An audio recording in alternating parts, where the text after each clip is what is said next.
Welcome to the Best of Investing. I'm Edward Brown, your host. Here's our format. A bunch of guys sitting around a bar. There's no bar. Having drinks.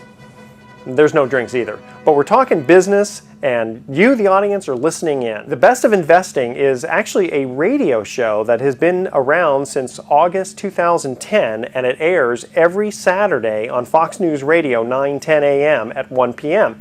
Now, we're not a political show. We're strictly business, so everyone will be happy with that. Remember, I'm Edward Brown, wishing you the best of investing. Are you ready? Let's go.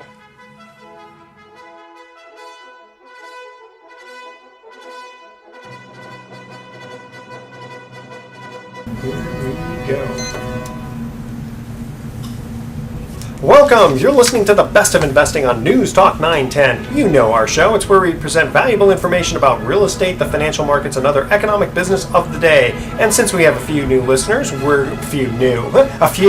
have lots of new listeners. Here's our format.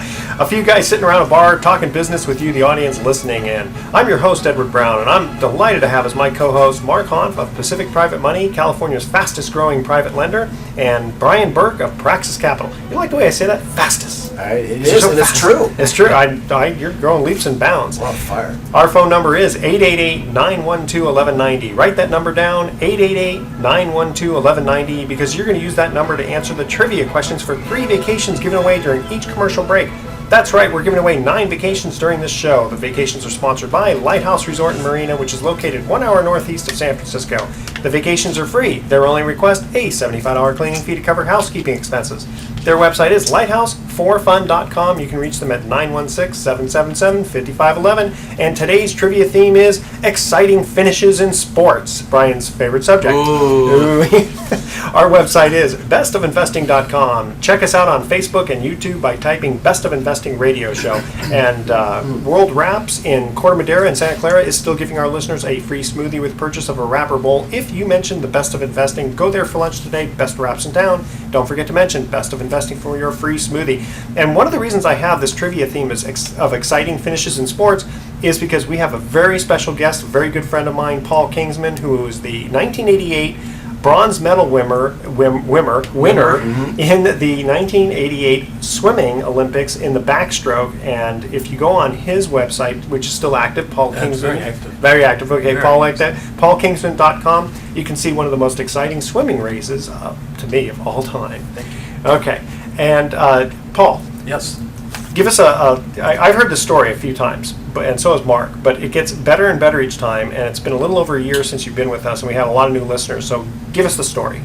The story behind the medal? Yeah. Well, there was 13 years of training for a 2-minute event, and I ended up winning a bronze medal by 4/100ths of a second. So it's a long time to train, and I hit my goal time of 2 minutes, and I ended up winning that by a fraction of a second. So, well, let me ask you, if you would have known that it was 13 years for 4/10ths of a second, 4/100ths of a second, would you still done it? For a gold medal. For gold medal, not for a bronze. yeah. I'd do it all again for gold medal. I'd do anything for gold medal. Yeah, exactly.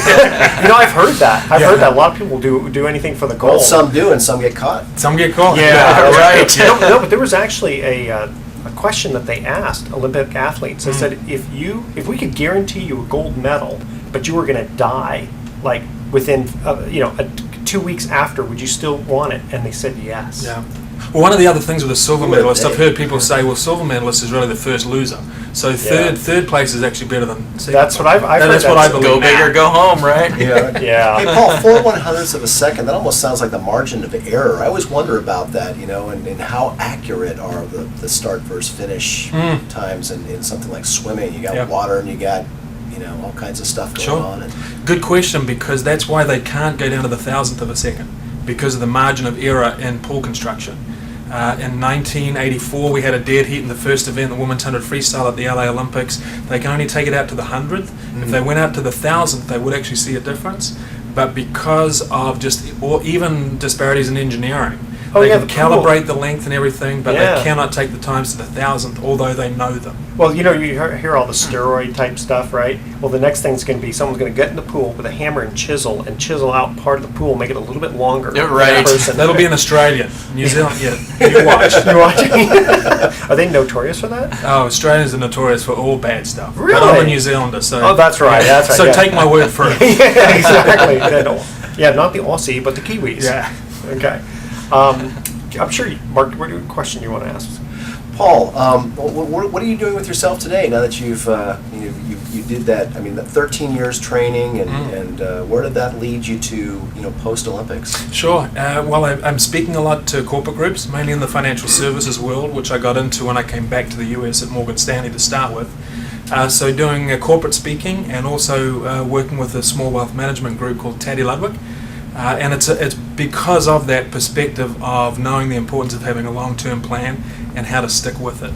And as you said, I did that for 13 years, and it's the same with finance today as far as setting goals and objectives and having somebody to track, help you track. Well, I think one of the things that you've talked about is distraction, as I remember. And if you give us a little story about the distraction of the fourth place Sure. finisher, I think that'll And I never noticed that.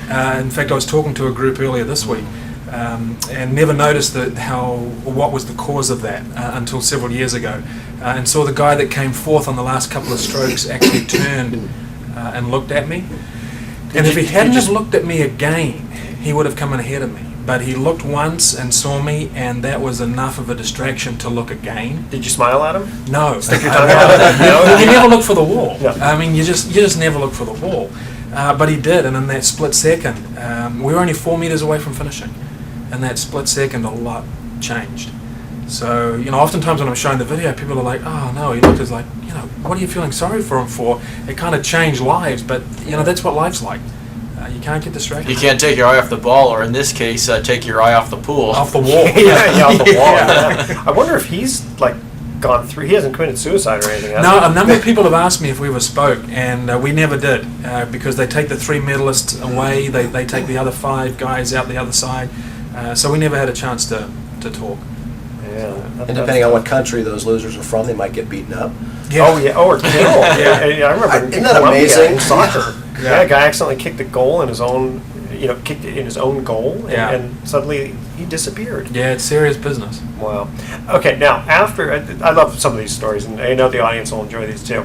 Remember, Paul comes from New Zealand, and so winning a medal in New Zealand, you're kind of a national hero. It's a big deal. Okay, tell us a story about when you didn't have your ID. This was in. This was in the jogging. Right. Yeah. So I was in a small clothing store in the middle of nowhere, which in New Zealand isn't hard to find. And so I bought a pair of jeans. Did not have any ID. And this was after the Olympics. This was after the Olympics, yeah. In fact, this was after the Olympics, and right before it was called the Commonwealth Games, and we had done a jockey campaign. They had 8 athletes, including a couple of All Blacks, do a jockey poster campaign that was very successful for them.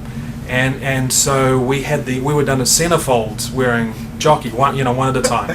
And so I bought these jeans from the store and didn't have any ID. And the lady said to me, we need to see ID because you can't leave here unless you're paying for it. If you're paying for it with a credit card, we need to see photo ID. I said, I'm really sorry, I don't have any ID on me. But then noticed behind her was actually the centerfold of me, which a lot of clothing stores had used to promote jockey. There's your photo ID. There's my photo ID, Exactly. and more details than what this young lady even wanted to. So I assume your driver's license didn't have all that centerfold picture. No, I didn't. Okay, yeah, okay. yeah. No, you didn't have to unfold it. You could just. Yeah. But yeah, I got the jeans, and it was no problem. We both went bright red, but at that stage, I needed a pair of jeans. So. Apparently, you needed it at the time you took that photograph. Yeah. And does your wife like to see you in that picture anymore? Yeah. Well, it's a long time ago. Probably still in her wallet. Yeah. Yeah, there you go. All right, we're going to come to our first commercial break. We're in the studio here with a good friend of mine, Paul Kingsman, 1988 bronze medal winner in the backstroke for the country of New Zealand. And here's our first trivia question, and again, it's exciting finishes in sports. Joe Carter, who, by the way, I met, who was a very nice guy. He still built like a steamroller. There we go. Joe Carter hit one of the most dramatic walk-off home runs in World Series history in 1993. Who was the pitcher? That's the question. Who was the guy who gave up the pitch? The first 3 callers with the correct answer are going to win a free 3-day, 2-night stay at the Lighthouse Resort. Their website is lighthouse4fun.com.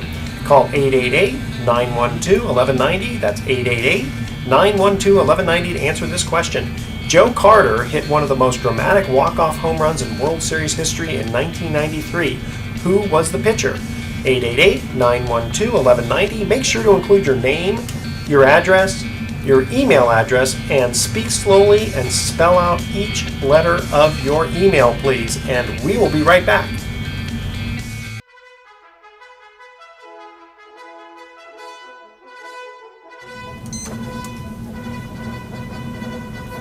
Welcome. You're listening to the Best of Investing on News Talk 910. This is the show where we present valuable information about real estate, the financial markets, and other economic business of the day. For those of you listening for the first time, here's our format. A few guys sitting around a bar having drinks without the drinks. Darn it, I forgot the drinks again. Talking business with you, the audience listening in. I'm your host, Edward Brown, and I'm pleased to have as my co-host Mark Hahn of Pacific Private Money, California's fastest growing private lender.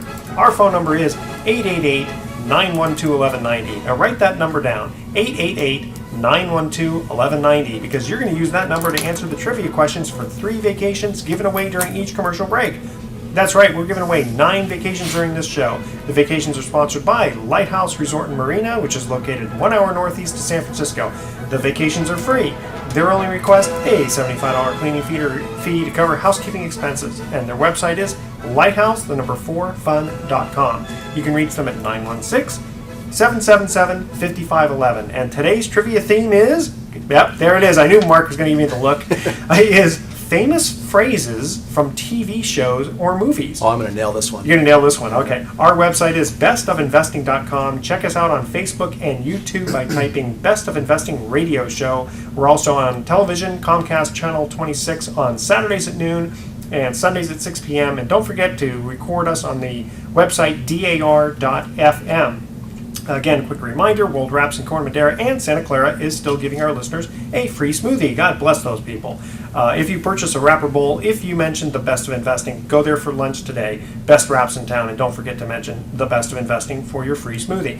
Today's guest is Todd Chapman, who's president of JMA Ventures, who's going to talk to us about owning vacation homes and fractionalized interests and other real estate matters. Todd, welcome to the Best of Investing. Glad to be here, Edward. Thank you. Okay, now, why don't you give us a brief overview as to exactly what you do? That may take more time than we Okay. actually have, but I'd be happy to do so. Briefly. So JMA Ventures, the firm that I work with, has been based in San Francisco and has been doing real estate within Northern California for the last 25 years. And for the last 10 years, since I've been at JMA, we've been focused heavily on lifestyle and leisure product, which includes vacation, residential, both in urban and resort locations.